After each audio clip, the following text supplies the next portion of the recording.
Hi, my name is Jesse Coomer, and I'm a breathing coach and an author in the field of breathwork. But I haven't always been into this sort of thing. For the longest time, I've been an English professor, and I got into breathwork in order to deal with my chronic anxiety that I was holding on to my entire life. And it just so happens that the university where I work has a fire science program. And I was invited to the fire science program to help make a video, which is the video you're about to see, where I'm going to take the CPAT test, which is a test that some firefighters have to take in order to get certified to work in some firefighting departments.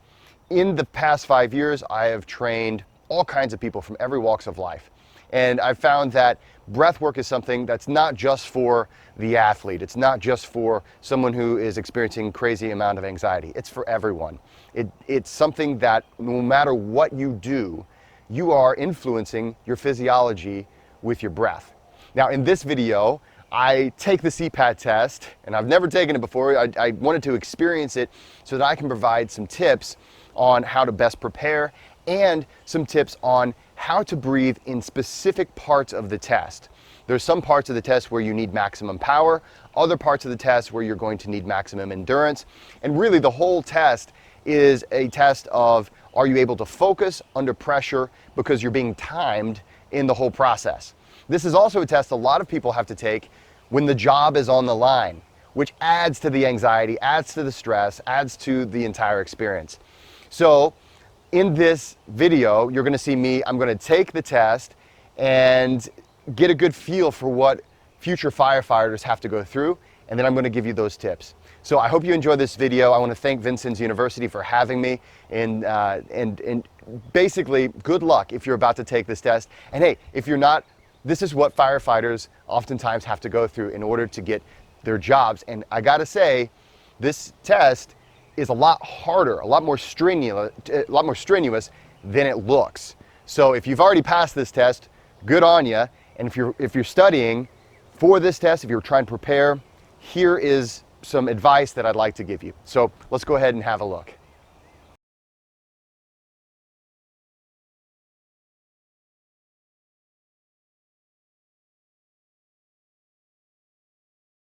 So for the first 20 seconds, I can hold on the bar.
That was a challenge.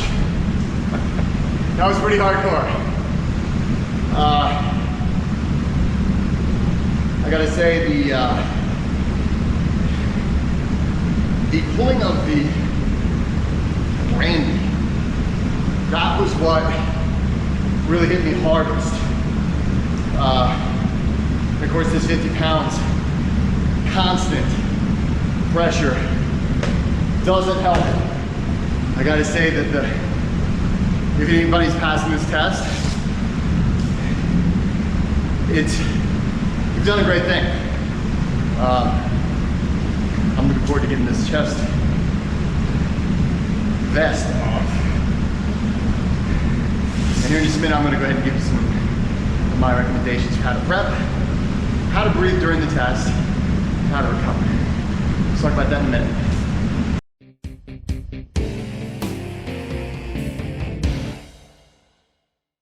Okay, so this is a really cool test.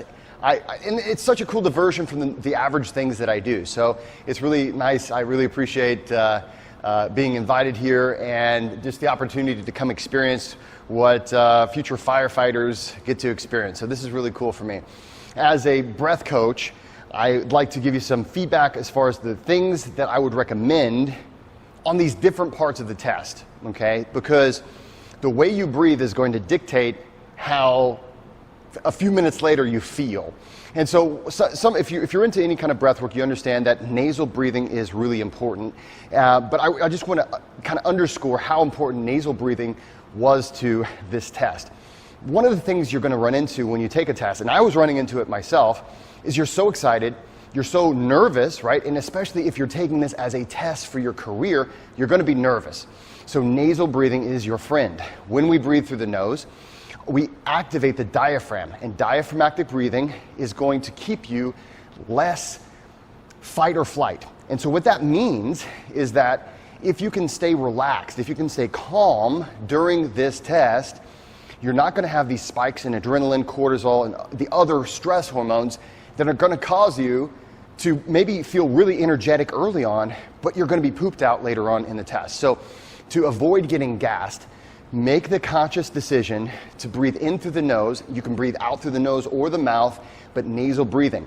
Nasal breathing also is going to significantly increase your nitric oxide in your blood, which keeps those blood vessels open, which keeps the air or keeps the oxygen flowing throughout your body. So that is the very most important thing, if I can tell you anything about this test. Nasal breathing, nasal breathing, nasal breathing. Now, behind me, you see the Stair stepper machine. Now, this is definitely a part of the test that I can see being very challenging, especially because this is the part of the test where you're carrying the most weight. So 75 pounds, and you're going up stairs for 3.5 minutes. So again, you're going to really kind of, about early on, you're going to say, hey, this isn't too hard.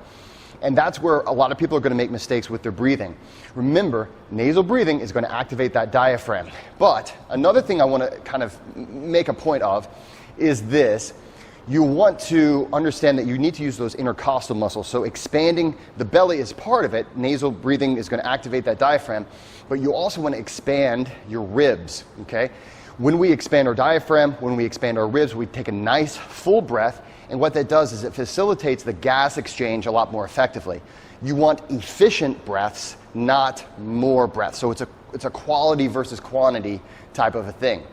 As you're in the steps, okay, it's 60 steps per minute, which is ideal for breath work. So if you've done any breath work, and if you haven't, I'll just kind of give you a little tip. Typically, when we do breath work, we're counting seconds. Okay, inhale for this many seconds, exhale for that many seconds. Ideally, you're going to keep your inhales and your exhales even, but if you do want to really give yourself a little edge and stay relaxed and calm, you'll want to exhale for a little bit longer than your inhales. Ideally, you'll exhale for twice as long. Now, what that's going to mean is that if you have a nice, deep, and full breath, fully aerating all of your lungs, that air is going to actually have more time to be in your lungs. You're going to absorb more oxygen and expel more CO2, even though you're not breathing as fast. And it's strange but true. When it comes to breathing, the more you breathe, it doesn't necessarily mean the more gas exchange. So when you exhale, try to exhale a little bit slower than you did your inhale, and you're gonna facilitate a better gas exchange. When you do that, you're gonna stay more relaxed, you're gonna get better overall performance, and you're not gonna be all gassed and freaking out by the time you're done with this part of the test.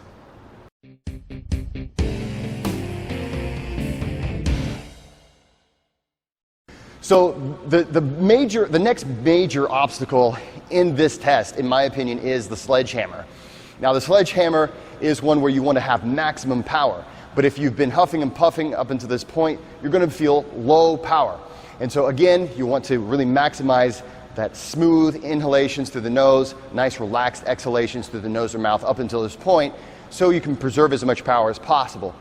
But once you're here, you're going to want to inhale as you swing back and exhale as you hit the target, okay? When you do that, you're going to increase intrapulmonary pressure. And what that does is it provides more support for your core. It also allows you to have better posture. Now, again, one of the things, it might be confusing, okay, why do I care how straight I can stand when I'm doing this? And posture isn't just how straight you can stand. When we talk about postural alignment, we're talking about the entire kinetic chain, specifically your lumbopelvic hip complex. And that complex, this area right here, you're really going to be using a lot of that. That's literally the stability of every part of this motion. So as you're swinging back, you take a nice big gulp of air, and as you're coming in, that's whenever you're exhaling. Think about the martial arts. If you've ever seen a kung fu movie or Jackie Chan or whatever, right? What do? It's always, right? They're exhaling to increase power. And that's what you want to do here with the sledgehammer.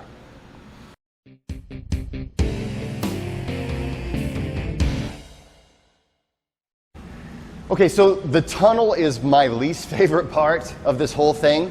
By the time you get to the tunnel, you're already feeling you're feeling pretty tired and you're ready for a break. The tunnel puts you in this claustrophobic state. And so some of you guys are probably affected more, some are affected less with this issue, but especially when you have all of this weight that's kind of hugging your body, so you're already feeling a squeeze, especially when you're starting to feel that squeeze, this may add to the feeling of claustrophobia. And even though you're not maybe freaking out and incredibly scared, you may start feeling the sense that it's hard to breathe. And during this time, this is what I want you to repeat in your head as you're feeling your way through here.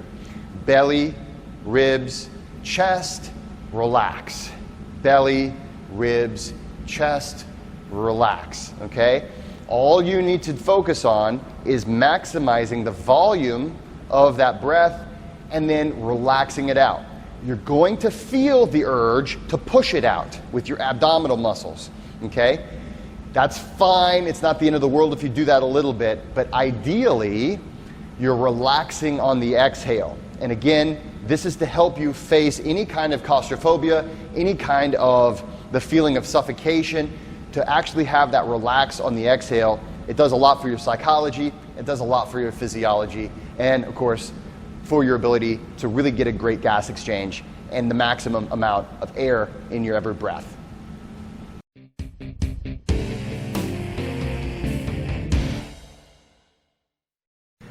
So the next major obstacle, and in my opinion, the timing of Randy is really kind of crucial. And I imagine the reason for the timing of Randy is because a lot of the stuff that I was doing before, picking up sledgehammers, using, going up steps, using chainsaws, using a hose, a lot of that stuff is what a firefighter is going to do before they actually find their victims or the people they need to save, right? And so it's important to kind of understand why this test is designed the way it's designed.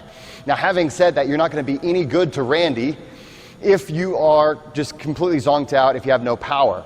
And you're going to need a lot of power because Randy weighs not even as much as I weigh, okay? So I'm hoping my firefighters out there, you can save me. And of course, if you can save Randy, hopefully you can also save me. So to really maximize your power here, again, you're going to want to maximize even breathing. You're going to want to, okay, at this point in the game, your autonomic nervous system is going to say, breathe faster, breathe harder. And that is because it knows intuitively that you need more energy, because you need oxygen to create cellular energy. However, intellectually, I want you to know that faster is not always better. In fact, sometimes if you breathe really, really fast, due to what we call the Bohr principle, you'll actually deprive tissues of oxygen. So you can have a person breathing really, really fast, and they are in many ways suffocating. You don't want to be suffocating whenever you're saving a person. So when you get here, take a moment to take a nice deep and full breath, relax it out, pick him up, great, do it again. You're clearing your lungs of all that excess CO2, and then whenever you start lugging him around, get into a rhythm, okay? And you can count that rhythm with your steps. 1, 2, 3, 1, 2, 3, in and out, right? So in for 3, out for 3. If you can breathe slower than that, it's great. Just remember, the key is consistency, in and out, not, hey, how long can the breath go? You want to, if ideally it's the longest consistent breath you can take, and again, that allows the oxygen to get to your tissues. And even though you're going to feel the real air hunger, so deep down you feel like, man, I need more air. Ultimately, if you can relax into that sensation, if you can calm your breathing down, even though you feel the urge to breathe really fast, if you can stay slow, your tissues are going to get more oxygen, which means that you're going to have more endurance. This is one of the biggest things whenever I coach athletes. It's hard to believe, but that urge for air is not you being low on oxygen. That just means you're producing a lot of CO2 because you're exercising. That's natural. Relax into that feeling, get into a nice smooth 3-3 time signature with your breath, maybe a 4-4 if you can, and just get into your motion.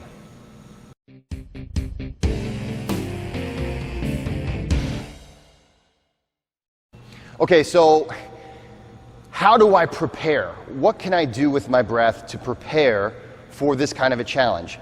This is going to sound a little weird, but the idea that I'd like to just implant into your mind and just encourage you to adopt is to adopt minimal breathing, okay? So that doesn't mean you never breathe. What it does mean, though, is that as often as possible, anytime you exercise, you're going to focus on nasal breathing only.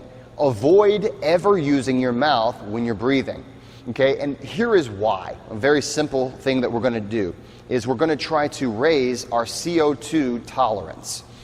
So there are chemoreceptors in your brainstem that will tell you the amount of CO2 that is raising in your blood, and it tells you that you need to breathe. What happens is, over time, oftentimes these chemoreceptors, they are unable to really handle a natural load of CO2, which leads you to have to huff and puff. Now, just to let you know, you have to have CO2 in your blood in order to absorb oxygen. It literally is required. And so what that means is that the chemical that you think you're really getting in every time that you're taking a breath when you feel gassed, it's not a lack of oxygen. It's an elevation of CO2. So what we can do by minimizing our breathing throughout daily life is we can raise our tolerance to CO2. And what that does is it allows your oxygen in every breath to be utilized in your tissues, and in this case, we really want our muscle tissue to get more oxygen saturation. It also keeps you from feeling gassed.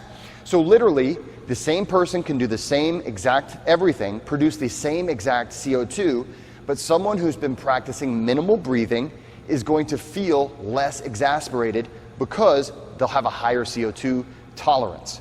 How do we get that? A simple exercise. Breathe in for 5 seconds through the nose, breathe out for 5 seconds through the nose.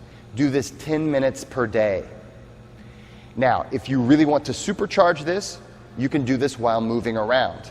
But 10 minutes a day, 5 seconds in, 5 seconds out, nasal breathing, in a seated position, if you do this every single day, for the vast majority of humans, you're going to increase your CO2 tolerance. Now, having said that, if you really want to get high score on this game, go for a 10-minute walk every day and pace yourself, okay? So, in, 2, 3, 4, 5, out, 2, 3, 4, 5. And just use your steps as the metronome. Make sure your steps are 1 second at a time, and that will be the way you're going to inhale to a 5. At 5 seconds, you should have a nice full lung, and then exhale at 5 seconds. You should not have an empty lung, just a neutral lung. And to give you an idea of what a neutral lung is, I'm going to take a deep breath, and I've not taken another breath, and it's a neutral lung. So a neutral lung has air still residing in it. There is my breath, okay? So a neutral lung has residual air. So again, you're gonna walk at a nice pace, 1 step per second, inhaling for 5 seconds, exhaling for 5 seconds. Now, if this is too easy for you, guess what else you can do? Okay, count in for 6, exhale for 6. You can go in for 10, out for 10. But whatever you do, you need to be able to maintain that for 10 minutes. The body will start to respond, and if you do this every single day, not only are you more likely to pass this test with flying colors, whenever you do it, you're going to look like it's easy. People will look at you and say, well, man, he wasn't even breathing very hard. And that, hey, bragging rights are okay. It's okay to brag a little bit, right? Those kung fu masters that were just right? They weren't breathing hard either, and it's because their level of CO2 they could tolerate is very, very high because they practice minimal breathing. All right, guys, those are my biggest takeaways. Those are my biggest tips. This has been a really awesome experience for me, and I really do appreciate Vincennes University having me here. And I hope to come back and take this test again and get an even higher score. I was told that my score was 13 seconds faster than average, but I want to beat that score. I want my name somewhere around here. All right, thanks again for watching. Please like and subscribe, and don't forget to go out there and be kind to one another.